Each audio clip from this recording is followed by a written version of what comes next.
Hey, World Cruisers, we are docked at the port of Southampton, England, and we are currently in the city of Winchester. Today we're going to Winchester, Salisbury, we're going to pass by Stonehenge, and we're going to actually get to see the Magna Carta today. So, this is the site of Nunaminster, which dates back to the year 1000, was built by the wife of Alfred the Great, who precedes William the Conqueror in 1066. So, this was a very important site in Old England prior to William the Conqueror.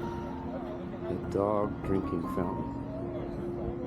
People in Winchester think of everything. Hey, Fred. So on our way to Winchester Cathedral, we went by this proper English garden, beautiful, and we happened to hit this on a beautiful day. So there are several rivers that run through Winchester. It make the ground quite unstable, Good today because it had lots of rain but last night. this one was running fairly high. But the water is filtered by the chalk that mostly is under the city, and so it's very pure. Looks crystal clear, looks beautiful, but also makes for a very unstable building, which we'll talk about in a minute, for the foundation of Winchester Cathedral. So we're going up to see a corner of the old Roman wall. Guess what? The Romans were here. Behind that little gate right there is a archaeological dig showing a corner of the old Roman wall that was here before the English, uh, before Alfred the Great and everybody founded England. So while we're standing there, I found a guy in the river up by that bridge we crossed with this. It's a bucket with a glass plate on the bottom of it, and he's got a stick with what looks like a giant dentist pick on one end and a screen on the other.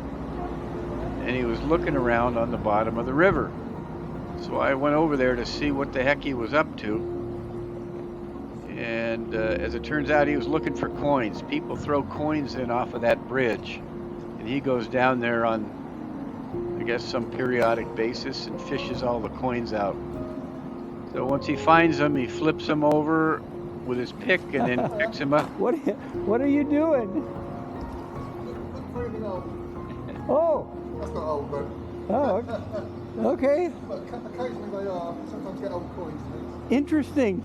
It's a bit cold though. Yeah, I bet. Yeah, he said it's a little Thank. cold, but I wonder how much money he makes doing that. Anyway, so we're walking along the outside wall of what used to be the old Winchester, and this is beautiful.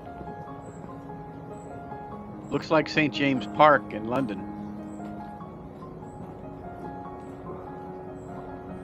Almost like walking through St. James Park. Huh? And it was a absolutely stellar day. It had rained the day before, but we got such beautiful weather today is unbelievable.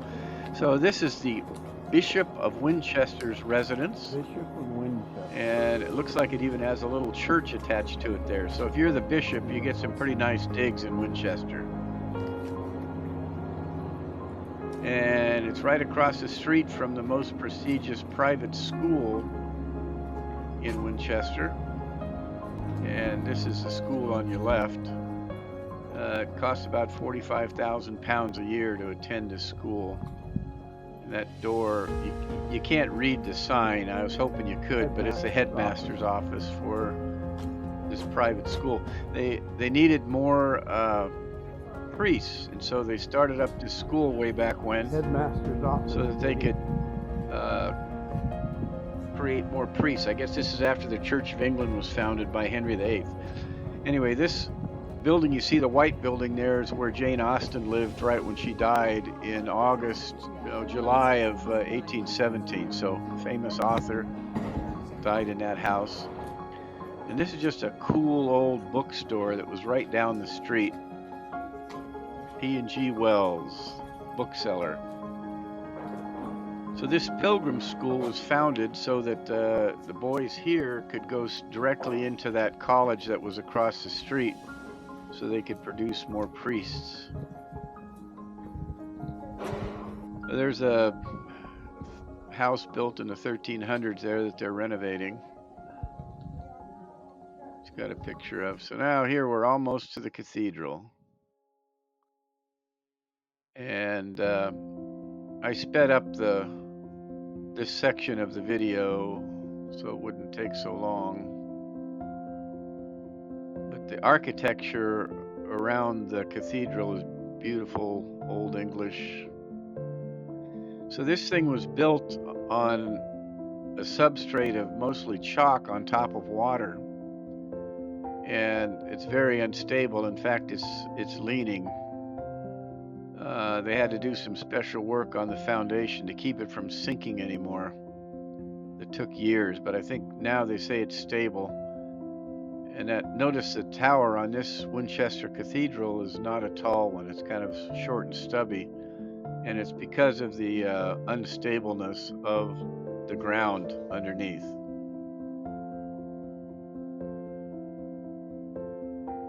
So we had a very knowledgeable guide who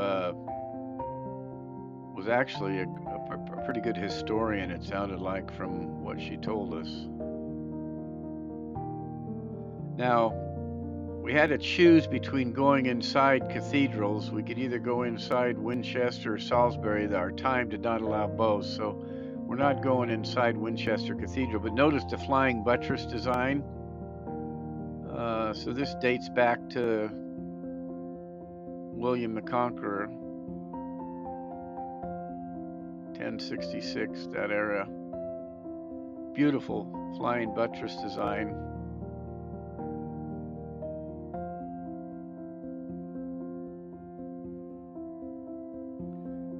There's a good story about this. When Henry VIII of England decided to break away from the Catholic Church because the Pope wouldn't allow his divorce and remarriage so many times, he started the Church of England. And this used to be an old Catholic church. His thugs, as the guide described them, went in there and broke all of those beautiful stained glass windows. And the people were so distraught they went in and picked up all the pieces of glass and put them back together. So there's no pattern in those windows you can see today, but they're still beautiful glass. They picked up the pieces and moved on.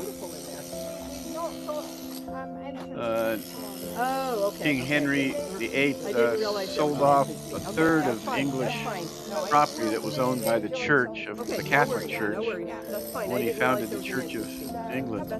So, okay, now we are at the old Sarum Castle. This castle dates back to 5,000 years. So actually, it was built like 3,000 BC.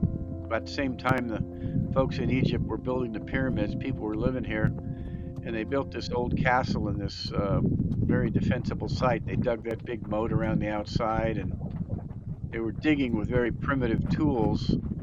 But when William the Conqueror got here in 1066, he said, hey, this looks like a pretty good site. We're going to build a castle up here. So on top of the old ruins, William the Conqueror built a castle up here, which has been destroyed.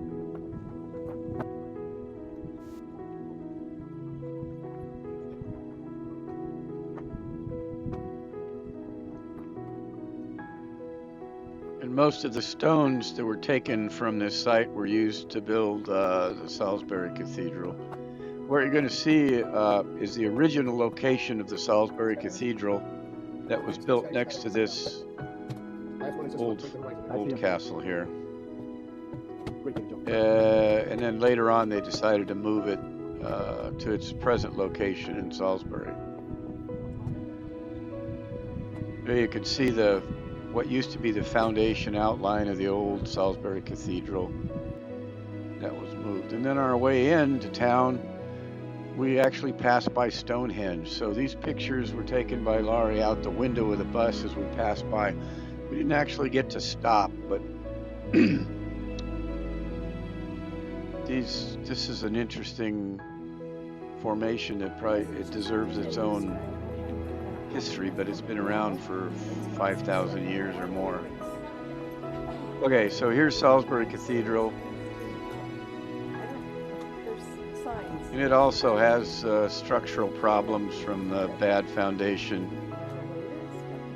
Then it's tilted a little bit. but I think they've determined that whatever they did to it now made it stable. It's not going to go anywhere. So we got to go inside this one. And in my opinion, the big draw here was the fact that it houses one of the only 4 remaining copies of the Magna Carta, which document was used as the basis of some of the clauses out of it in our own Constitution and of the early law in England. Freedom of religion is described in there, equal justice. I mean, there's a lot of concepts from the Magna Carta that we still go by today. So it's one of the longest cathedrals. Actually, it's not as long as Winchester, but it still looks like hugely long. Okay, this is where the Magna Carta is stored in that white little building right there, that white enclosure. It's dark inside. I think what I will do is say a little bit more about Magna Carta when we're back on the coach, because it's so much easier to talk about with the microphone. So this is this is what the Magna Carta looks like. It's very hard to read, and again, there's only 4 copies left in the world. But stay tuned for tomorrow. We'll be in Bruges, Belgium. We're going to go after the Madonna and Child by Michelangelo, and so we'll have more video tomorrow.